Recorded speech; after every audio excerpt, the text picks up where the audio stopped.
नमस्कार दोस्तों। कुछ लोग अपना स्वभाव बदल लेते हैं लेकिन उनकी फितरत कभी नहीं बदलती। ऐसा ही कुछ मामला सामने आ रहा है पश्चिम बंगाल से।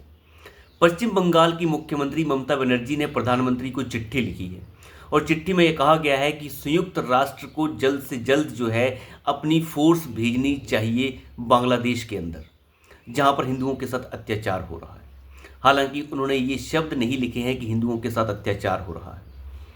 उनका साफ कहना है कि संयुक्त राष्ट्र की जो फौज है वो बांग्लादेश के अंदर आनी चाहिए और प्रधानमंत्री मोदी को भी पूरा इंटरफेयर करना चाहिए बांग्लादेश के अंदर।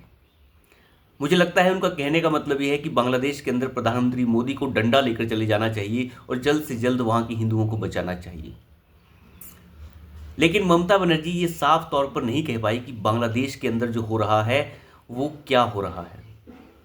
उन्होंने घुमा फिरा कर ये कह दिया कि संयुक्त राष्ट्र की फौज वहां उतरनी चाहिए और प्रधानमंत्री मोदी को डायरेक्ट हस्तक्षेप करना चाहिए बांग्लादेश के अंदर। आपको पता ही है कि बांग्लादेश के अंदर हालात क्या हैं।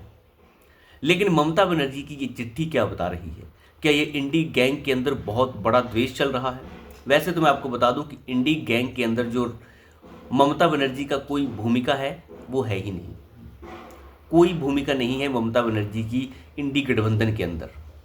उनका कोई लेना देना नहीं है इंडी गठबंधन के अंदर। इंडी गठबंधन के अंदर उनका क्या लेना देना है ये साफ झलकता है जब 2024 में आम चुनाव हो रहे थे। कोई गठबंधन नहीं हो पाया। कांग्रेस को कोई भी सीट देने से मना कर दिया ममता बनर्जी ने। तो इंडी गठबंधन के लिए वो कह रही हैं या नहीं कह रही हैं इसके कोई मायने नहीं है। अभी कुछ दिन पहले उन्होंने ये भी कह दिया कि राहुल गांधी जो है अब उनके नेता नहीं है। भले ही उन्होंने अपने मुंह से ना कहा हो, लेकिन संदेश साफ दे दिया था कि राहुल गांधी को अब वो अपना नेता नहीं मान रहे हैं विपक्ष का। लेकिन इन सभी चीज़ों से किसी की फितरत बदल जाए ऐसा नहीं हो सकता। ममता बनर्जी अपने वोट बैंक को साध कर चलती हैं, ये सबको पता है। ममता बनर्जी जो हैं कठमुल्ला वोट के पीछे चलती हैं, ये सबको पता है। छोटा पजामा के वोट के पीछे भागती हैं, ये सबको पता है। लेकिन ममता बनर्जी ने काउंटर बैलेंस करने के लिए कल्याण बनर्जी को मैदान में उतारा। ये वही सांसद है जिसने उपराष्ट्रपति का अपमान संसद के अंदर किया।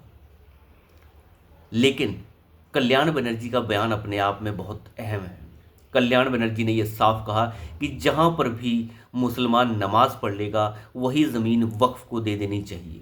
और ये कल्याण बनर्जी वक्फ बोर्ड संशोधन बिल के अंदर जो जेपीसी बनाई गई है उसका भी मेंबर है।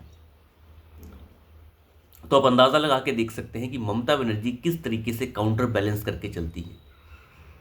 ममता बनर्जी ने चिट्ठी तो लिख दी, लेकिन कल्याण बनर्जी से बयान भी दिलवा दिया कि आप जो है इस तरीके का बयान दीजिए कि जहां पर नमाज पढ़ी जाए वही ज़मीन वक्फ की हो जाए। यानी खुली चुनौती दे दी है हिंदू समाज को कि तुम्हारी ज़मीन लूटी जाएगी, जो करना है कर लो। इन सभी बातों के कुछ मायने हैं। मायने ये हैं कि स्वभाव भले ही आप बदलने की कोशिश करें, लेकिन आपकी फितरत नहीं बदल सकती। ममता बनर्जी को ये भी अच्छे से पता है कि गठबंधन तो कोई ढंग से हो नहीं पा रहा है और ना हो पाएगा। विधानसभा के अंदर जो हालात ममता बनर्जी के हो सकते हैं उन सभी चीज़ों को ममता बनर्जी देख रही हैं। लेकिन भारतीय जनता पार्टी जो मुख्य विपक्षी दल है पश्चिम बंगाल के अंदर, उसकी ताकत उतनी ज़्यादा अब तक नहीं बढ़ पाई है कि वो ममता बनर्जी को ढंग से चुनौती दे पाए। और अगर चुनौती देने की हालत में वो आ भी जाती है तो लोगों का पूरा जन समर्थन चाहिए। मुद्दों को उठाने के लिए भारतीय जनता पार्टी को कंबल त्यागना होगा। जो कंबल ओढ़ कर भारतीय जनता पार्टी अभी तक सो रही है वो और आगे ना सोए, ये भाजपा को देखना होगा। क्योंकि भारतीय जनता पार्टी कई किले भेदने की कोशिश कर रही है। चाहे तमिलनाडु की बात हो, केरल की बात हो। केरल के अंदर तो इस बार लोकसभा सीट एक जीत भी ली उन्होंने। तमिलनाडु के अंदर जो है अपना वोट प्रतिशत बढ़ा लिया है। लेकिन अभी भी वो बहुत दूर है पश्चिम बंगाल के अंदर। पश्चिम बंगाल के अंदर 70 विधानसभा सीटें जीतने के बावजूद भी भारतीय जनता पार्टी इतनी कमज़ोर है कि वो आगे नहीं बढ़ पा रही है। अभी विधानसभा चुनाव हुए हैं और विधानसभा चुनाव जो हुए, जो उपचुनाव हुए, 6 सीटों पर शायद चुनाव हुए, 6 की 6 जो है भारतीय जनता पार्टी हार गई। हालांकि वहाँ पर उपचुनाव के अंदर 4 सीटें तो पहले से ही तृणमूल कांग्रेस पार्टी के पास थी, लेकिन जो 2 सीटें भाजपा के पास थी वो भी हार गई। और उत्तर बंगाल में हार गई, ये अपने आप में बड़ी बात है।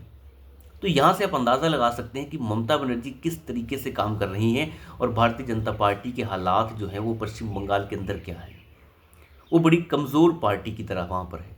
भले ही 70 विधानसभा सीटें वो 2022 में जीत गए, लेकिन अभी भी भारतीय जनता पार्टी की हालत सुधर नहीं रही है, वो और बेकार हो रही है। और ममता बनर्जी भले ही अपने स्वभाव में तब्दीली कर कर हिंदू वोट को साधने की कोशिश कर रही हैं, खुद को ब्राह्मण बता रही हैं, लेकिन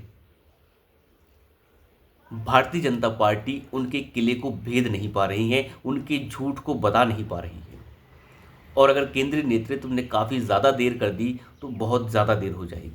उसके बाद तब्दीली करना और बदलाव करना बड़ा मुश्किल हो जाएगा। और ममता बनर्जी जिस तरीके से आगे बढ़ रही हैं वो बड़ा ही खतरनाक है।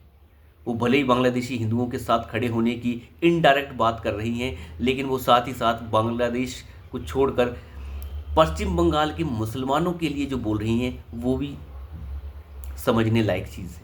वो सबको काउंटर बैलेंस करके चल रही हैं, लेकिन भाजपा मौन है। भाजपा के पास बोलने के लिए फिलहाल पश्चिम बंगाल के अंदर तो कुछ भी नहीं है। ये कब तक मौन रहेंगी वो देखना होगा। तो अभी के लिए इतना ही।